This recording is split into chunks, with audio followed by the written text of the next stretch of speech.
Nunca pensé que el día más feliz de mi vida se convertiría en una pesadilla por culpa de mi suegra. Me llamo Carmen, y esta es la historia de cómo mi suegra intentó destruir mi vida, pero terminó perdiendo todo lo que tenía. Todo comenzó hace 5 años, cuando conocí a David en la universidad. Él estudiaba arquitectura y yo medicina. Nos enamoramos rápidamente, y después de 2 años de noviazgo, decidimos casarnos. Desde el principio, su madre, Mónica, dejó claro que no me consideraba suficiente para su hijo.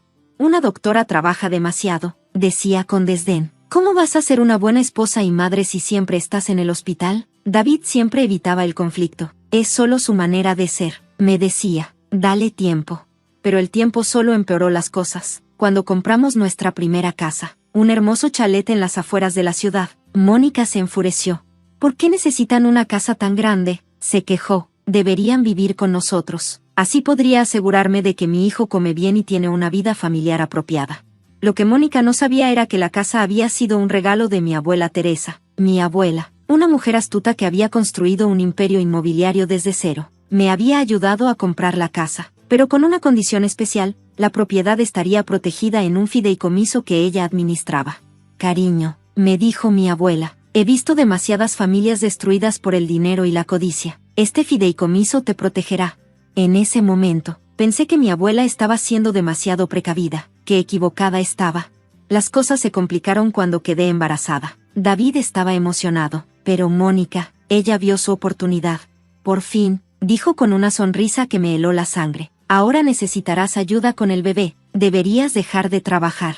Ignoré sus comentarios y seguí con mi residencia en el hospital. El embarazo iba bien, y mi abuela Teresa me visitaba regularmente, asegurándose de que todo estuviera en orden. Entonces, llegó el día del parto. Fue complicado. Tuve que ser sometida a una cesárea de emergencia, y estuve en el hospital durante 5 días. David se quedaba conmigo por las noches, pero durante el día tenía que ir a trabajar.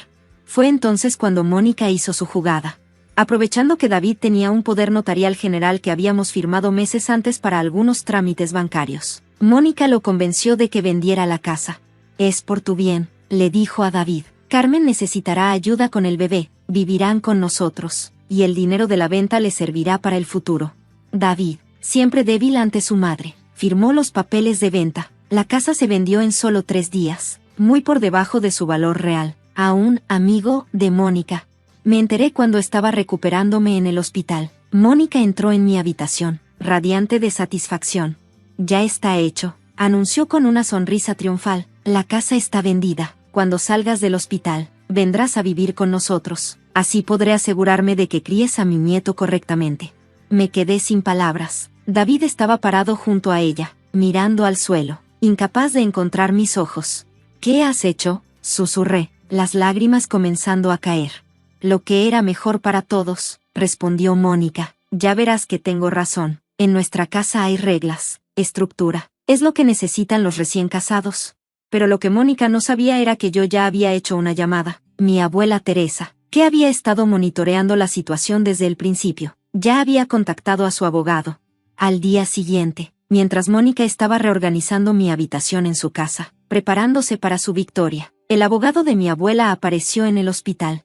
Señora Mónica, dijo con voz firme mientras entraba en mi habitación, tenemos un problema serio con la venta de la propiedad. ¿Qué problema?, respondió ella, irritada por la interrupción. Todo está en orden. Tenemos los papeles firmados. El abogado sacó un documento de su maletín. La casa forma parte de un fideicomiso irrevocable establecido por la señora Teresa González. Ninguna venta es válida sin su autorización como fideicomisaria. Vi cómo el color abandonaba el rostro de Mónica. Pero David firmó. El poder notarial no tiene validez sobre propiedades en fideicomiso, explicó el abogado. La venta es nula, y me temo que hay más. El abogado continuó hablando mientras Mónica se hundía en la silla del hospital, su rostro cada vez más pálido. La venta fraudulenta de una propiedad en fideicomiso es un delito grave, explicó el abogado, y hay evidencia de que usted orquestó esta venta a un precio muy por debajo del mercado, con un comprador que resulta ser su primo. David finalmente levantó la mirada. ¿Tu primo? Mamá, me dijiste que era un inversionista independiente. Mónica comenzó a balbucear. Yo solo intentaba ayudar. Pensé que, ayudar, la interrumpí, sosteniendo a mi bebé recién nacido. ¿Vendiendo nuestra casa por la mitad de su valor a tu familiar? intentando forzarnos a vivir bajo tu control. Fue entonces cuando mi abuela Teresa entró en la habitación. A sus 75 años, caminaba erguida y con una dignidad que hacía parecer pequeña a Mónica. Señora Mónica, dijo mi abuela con voz serena pero firme, he estado observando cómo ha tratado a mi nieta desde el día que la conoció. He visto sus manipulaciones, sus intentos de control, su desprecio apenas disimulado. Pensé que con el tiempo mejoraría, pero me equivoqué. Mónica intentó defenderse. Usted no entiende. Solo quiero lo mejor para mi hijo. ¿Para mi nieto? No, la cortó mi abuela. Lo que usted quiere es control, y ahora ha cruzado una línea que no debería haber cruzado. El abogado sacó más documentos, además del fideicomiso de la casa. Tenemos evidencia de varios intentos anteriores de interferir en las finanzas de la pareja, transferencias no autorizadas, intentos de acceder a sus cuentas bancarias. David se quedó boquiabierto. ¿Qué transferencias? Tu madre ha estado intentando transferir dinero de tu cuenta conjunta a la suya durante los últimos 6 meses, explicó el abogado. Afortunadamente, el banco detectó la actividad sospechosa y la bloqueó. Las revelaciones siguieron llegando. Resultó que Mónica había estado planeando esto durante meses. Había consultado con agentes inmobiliarios sobre el valor de nuestra casa. Había preparado documentos falsos, e incluso había comenzado a mover sus propios activos a cuentas secretas. Pero eso no es todo, continuó mi abuela. El comprador, su primo, ya ha sido notificado de que la venta es nula, y dado que él era cómplice en este fraude, también enfrentará consecuencias legales. Mónica comenzó a llorar. Por favor, no pueden hacer esto. Destruirán a nuestra familia. ¿Nuestra familia?, intervino David, su voz temblando de rabia contenida. Tú eres quien ha intentado destruirla. Mamá, has intentado sabotear mi matrimonio desde el principio. Has manipulado, mentido, y ahora has cometido fraude. Fue la primera vez que vi a David enfrentarse realmente a su madre. Continuó, siempre justifiqué tu comportamiento. Es que te quiere, le decía a Carmen. Es sobreprotectora, pero esto es imperdonable. El bebé comenzó a llorar, y mientras lo mecía para calmarlo, Mónica intentó acercarse. Por favor, déjame ver a mi nieto. No, dije firmemente, no tienes derecho, no después de esto. Mi abuela tomó el control de la situación. Estas son sus opciones, señora Mónica. Primera, enfrentamos esto legalmente. Presentamos cargos por fraude, manipulación de documentos y tentativa de estafa. Su primo también será procesado. Segunda, firma una serie de documentos legales que estamos preparando. ¿Qué documentos?, preguntó Mónica con voz temblorosa.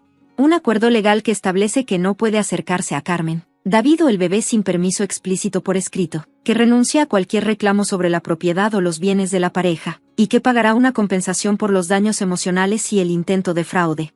¿Compensación? ¿Cuánto? El valor total de su casa y sus ahorros, respondió mi abuela sin pestañear. Mónica se puso de pie de un salto. No pueden hacer eso, me dejarían en la calle, como usted intentó hacer con nosotros, respondí suavemente. David dio un paso adelante. Firma los papeles. Mamá, ¿es eso o la cárcel? Las siguientes semanas fueron intensas. Mónica, acorralada, firmó los documentos. Tuvo que vender su casa y entregar sus ahorros como compensación. Su primo, enfrentando cargos criminales, rápidamente devolvió el dinero de la venta fraudulenta más intereses. Pero las consecuencias no fueron solo financieras. La familia entera de David se enteró de lo sucedido. Sus hermanas, que siempre habían estado bajo el control de Mónica, finalmente vieron su verdadera naturaleza. Su padre, que había permanecido pasivo durante años, solicitó el divorcio. No puedo creer que no vi esto antes, me dijo David una noche, mientras mecíamos a nuestro hijo. Todas las señales estaban ahí, la forma en que controlaba a todos, cómo manipulaba cada situación. Lo importante es que ahora lo ves, respondí, y que nuestro hijo crecerá en un ambiente saludable. Mónica terminó mudándose a un pequeño apartamento en otra ciudad. De vez en cuando intentaba contactar a David, enviando mensajes manipuladores sobre cómo la habíamos destruido, y cómo todo lo había hecho por amor, pero ya no funcionaba. David había visto su verdadera cara y no había vuelta atrás. Un año después, recibimos una carta de ella. Era una larga disculpa, aparentemente sincera, reconociendo sus errores y el daño que había causado. Decía que estaba en terapia, trabajando en sus problemas de control y manipulación. David leyó la carta en silencio y luego la guardó en un cajón. Quizás algún día, dijo, pero no ahora. Nuestra familia necesita sanar primero. Mi abuela Teresa nos visitaba regularmente, encantada con su bisnieto. ¿Ves por qué insistí en el fideicomiso?, me dijo un día mientras tomábamos té en el jardín. A veces el amor no es suficiente. Necesitas protección contra aquellos que confunden el amor con el control. 3 años han pasado desde entonces. Tenemos otro bebé en camino. Y nuestra vida es tranquila y feliz. David se ha convertido en un padre y esposo maravilloso, libre al fin de la manipulación de su madre. A veces recibimos noticias de Mónica a través de otros familiares. Aparentemente está mejor, más centrada, pero mantenemos nuestra distancia. La última vez que supimos de ella fue en Navidad. Envió una tarjeta con una nota simple: lo siento, los amo, espero que algún día puedan perdonarme. La tarjeta está guardada en el mismo cajón que la carta. Tal vez algún día la sacaremos y consideraremos una reconciliación, pero por ahora, estamos enfocados en criar a nuestros hijos en un ambiente de amor verdadero, respeto y límites saludables. Mi abuela siempre dice que el amor real da libertad, no pone cadenas. Mónica tuvo que perderlo todo para empezar a entender esa lección, y nosotros tuvimos que pasar por todo esto para aprender a proteger lo que realmente importa: nuestra familia, nuestro hogar y nuestra paz.